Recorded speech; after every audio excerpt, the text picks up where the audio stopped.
નમસ્તે મિત્રો, સ્વાગત છે તમારું સ્વાસ્થ્ય જાણકારી ચેનલમાં. મિત્રો, આજના વિડીયોમાં એક એવી સમસ્યા વિશે વાત કરવા જઈ રહ્યા છીએ જે સમસ્યા મુખ્યત્વે મિત્રો બધા જ લોકો આજના સમયમાં પસાર થઈ રહ્યા છે. એ છે મિત્રો કબજિયાત. મિત્રો, કબજિયાત આમ તો એક સામાન્ય વસ્તુ છે, પરંતુ લાંબા સમય સુધી રહેશે તો મિત્રો એ તમારા શરીરમાં અન્ય ઘણી બધી બીજી સમસ્યાઓ ઉત્પન્ન કરી શકે છે. મિત્રો, કબજિયાત મુખ્યત્વે એવી સ્થિતિ છે જ્યારે પેટમાં યોગ્ય પ્રમાણમાં મળ એટલે કે સંડાસ ન બને અને સવારે સંડાસ જવા વખતે તમારે પ્રેશર કરવું પડે, એની રીતના ન લાગે, તેને કબજિયાત કહે છે.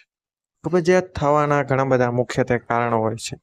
તેમાંથી મિત્રો મુખ્ય કારણો વિશે હું આજે આ વિડીયોમાં વાત કરીશ. આ ઉપરાંત કબજિયાતને કઈ રીતના આપણે એક ઈલાજ અને ફક્ત ને ફક્ત એક ઈલાજ કરવાથી તે તમે કબજિયાતને જડમૂળમાંથી કાઢી શકો છો, તેનો પણ આ વિડીયોમાં વાત કરીશ. મિત્રો, વિડીયો ખૂબ જ માહિતીવાળો છે, તો વિડીયોના અંત સુધી બન્યા રહેજો અને એકવાર કોમેન્ટ બોક્સમાં હર હર મહાદેવ અને શ્રી ગણેશાય નમઃ અવશ્ય લખજો, જેથી તેમની કૃપા તમારા અને તમારા પરિવાર પર બની રહે. તો મિત્રો, વધુ વાર ન લગાડતા વિડીયોની શરૂઆત. મિત્રો, કબજિયાત થવાના મુખ્યત્વે ઘણા બધા કારણો હોય છે. તેમાં સૌપ્રથમ આપણે પહેલું કારણ જોઈએ તો એ છે કે મિત્રો સમયસર ન ખાવું. મિત્રો, મુખ્યત્વે ભોજનને લેવાનો સમય દરરોજ એક સરખો હોવો જોઈએ અને બની શકે ત્યાં સુધી મિત્રો રાત્રિના ભોજન ના લેવું જોઈએ, એટલે કે સૂર્યાસ્ત પછી ભોજન ના લેવું જોઈએ તેવું આયુર્વેદમાં કહેવામાં આવ્યું છે. રાત્રે 8 વાગ્યા પહેલા રાતનું ભોજન લઈ લેવું એ સૌથી શ્રેષ્ઠ માનવામાં આવે છે. કારણ કે જેમ જેમ મિત્રો સૂરજ ઢળતો જાય છે તેમ તેમ મનુષ્યના પાચન તંત્રની શક્તિ ઓછી થતી જાય છે, જેના લીધે મિત્રો પાચન થતાં વધુ સમય લાગે છે. એટલે જ દિવસ કરતાં રાતના સમયે પાચન તંત્ર થોડું નબળું હોય છે. મિત્રો, રાત્રે બને ત્યાં સુધી મિત્રો ખોરાક વહેલો લઈ લેવો જોઈએ અને ખોરાક લીધા બાદ ક્યારેય ડાયરેક્ટ સૂઈ જવું જોઈએ નહીં. કારણ કે મિત્રો ખોરાક લીધા બાદ સીધું સૂઈ જવાથી બધો જ પેટ ઉપર ભાર આવે છે, જેના લીધે મિત્રો પાચન થતાં વાર લાગે છે અને ખાધેલો ખોરાક બરોબર પાચન થઈ શકતો નથી. તો મિત્રો, બને ત્યાં સુધી સમયસર ખાઓ અને બની શકે ત્યાં સુધી રાતે 8 વાગ્યા પહેલા રાતનું ભોજન લઈ લેવું ખૂબ જ જરૂરી છે. ત્યારબાદ નંબર 2 છે મિત્રો મેંદા અને બ્રેડવાળી આઈટમ વધારે ખાવી. મિત્રો, મેંદો અને બ્રેડ એ પચવામાં ખૂબ જ ભારે છે. તેને પચતા પણ ખૂબ જ લાંબો સમય લાગે છે. જો તમે બ્રેડ અને મેંદાનું વધારે પડતું સેવન કરો છો તો મિત્રો તમારા પેટમાં કારણ વગર પાચન થતા વાર લાગે છે, જેના લીધે મિત્રો પેટ લાંબો સમય સુધી ભારે રહે છે અને તમે બીજો અન્ય ખોરાક કંઈ ખાઈ શકતા નથી. પરિણામે આ વસ્તુના લીધે કબજિયાત થાય છે. તો મિત્રો, બને ત્યાં સુધી બ્રેડ અને મેંદાની વસ્તુ ટાળો. ત્રીજું કારણ છે મિત્રો ખોરાકમાં ફાઈબરનું પ્રમાણ ના. મિત્રો, ફાઈબર એવી વસ્તુ છે જે ને પછી આપણો પાચન તંત્ર પાચન કરી શકતું નથી અને અંતે તે ફાઈબર સમગ્ર શરીરમાં રહેલો કચરો પોતાની સાથે લઈને તેને મળમાં રૂપાંતર કરી દે છે. તો મિત્રો, જેને યોગ્ય પ્રમાણમાં મળ નથી આવતું તેમને ફાઈબરયુક્ત ખોરાક અવશ્ય ખાવો જોઈએ, જેમ કે રોટલી, અન્ય પ્રકારના શાકભાજી તથા અન્ય પ્રકારના ફ્રૂટ વગેરેમાં ફાઈબરનું પ્રમાણ ઘણું બધું હોય છે. તેમાં પણ કેળા અને સફરજનમાં તો ઘણું બધું હોય છે. તો મિત્રો, તમારા ભોજનમાં આ બધી વસ્તુઓનો ઉપયોગ અવશ્યપણે કરવો જોઈએ. ચોથું કારણ છે એ છે મિત્રો એક્સરસાઇઝ ન કરવી. મિત્રો, એક્સરસાઇઝ કરવાથી પાચન તંત્ર સારું રહે છે. આ ઉપરાંત તમારું મેટાબોલિઝમ પણ સારું રહે છે. જો તમારું મેટાબોલિઝમ સારું હશે તો મિત્રો તમારો ખાધેલો ખોરાક સંપૂર્ણ પાચન થઈ જશે.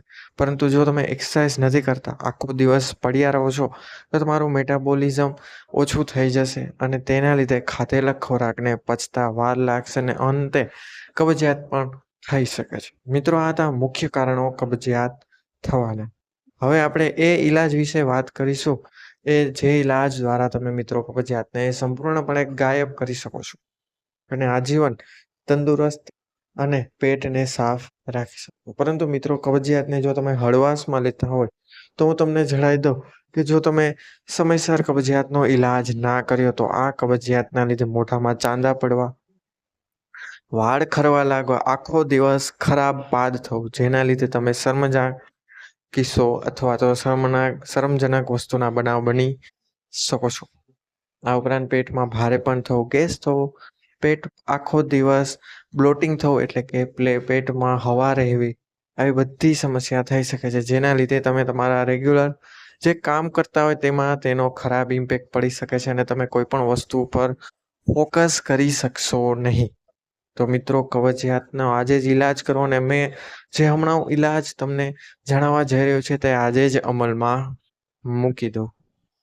મિત્રો, સૌપ્રથમ તો તમારે ઈલાજ વિશે વાત કરતો તમારે તમારા રેગ્યુલર જીવનમાં એકાત્રા અથવા તો 2 દિવસે એકવાર બપોરના સમયે દહીં તમારા ભોજનમાં અવશ્યપણે સામેલ કરવાનું છે. કારણ કે મિત્રો, દહીં એ પ્રીબાયોટિક વસ્તુ છે, જેમાં હેલ્ધી બેક્ટેરિયા હોય છે, જે તમારે પાચન તંત્રને સુધારવામાં મદદ કરે છે. માટે 2 દિવસે અથવા તો એકાત્રા તમારા બપોરના સમય ભોજનમાં દહીંનો ઉપયોગ અવશ્ય કરો. તેનાથી તમારું કબજિયાત 1 મહિનામાં ગાયબ ચોક્કસપણે થઈ જશે. ઉપરાંત અન્ય ઈલાજની વાત કરીએ તો મિત્રો, ફાઈબરયુક્ત ખોરાક ખાઓ અથવા જો તમે પોસિબલ ના હોય તો મિત્રો તમે ફાઈબરનો પાવડર પણ આવે છે, તે તમારે રોજ 1 ચમચી કહ્યા અનુસાર પાણી સાથે લઈ લેવાનું છે. તેનાથી પણ મિત્રો તમને સમયસર સંડાસ લાગવા મળશે અને કબજિયાતથી છુટકારો મેળવવા મળશે.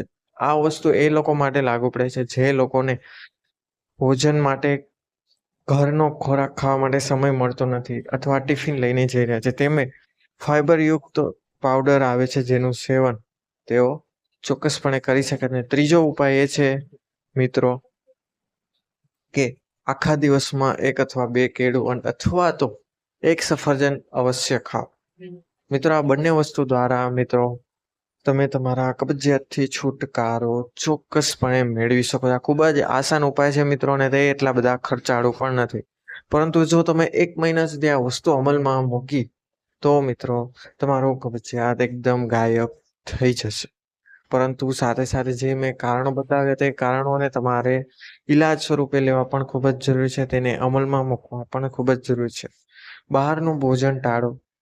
બની શકે ત્યાં સુધી રાત્રે વહેલું ભોજન લઈ લો અને બ્રેડ અને મેંદાની આઈટમ ખાવાનું આજે જ છોડી દો. આ ઉપરાંત મિત્રો વધુ પડતું ચા અને કોફીનું સેવન પણ મૂકી દો. તેનાથી પણ પાચન તંત્ર પર ખરાબ અસર થાય છે અને અંતે કબજિયાત જેવી સમસ્યા થઈ શકે છે. ઉપર જણાવેલા ઈલાજમાં મિત્રો કોઈ પણ પ્રકારના સાઈડ ઇફેક્ટ છે નહીં. જે લોકોને મિત્રો દહીં એટલે કે ખાટી વસ્તુ ખાવાથી ચામડીની ખંજવાળ આવતી હોય તેઓ લોકોએ મોરું દહીં ખાવાનું છે, તે ખાસ સૂચના આપી દો. મિત્રો, આ વિડીયો એ લોકોને અવશ્ય શેર કરો જે કબજિયાતની સમસ્યાથી પીડાઈ રહ્યા છે, જેથી તેઓ પણ આ વસ્તુથી છુટકારો મેળવી શકે. મિત્રો, હવે મળીશું આવા જ નવા વિડીયો સાથે, નવી માહિતી સાથે. ત્યાં સુધી બધાને મારા હર હર મહાદેવ, જય શ્રી રાધે કૃષ્ણ, જય મા બુદ્ધ. બધા લોકોએ વિડીયોને અંત સુધી જોયો તે બદલ બધાનો ખૂબ ખૂબ આભાર.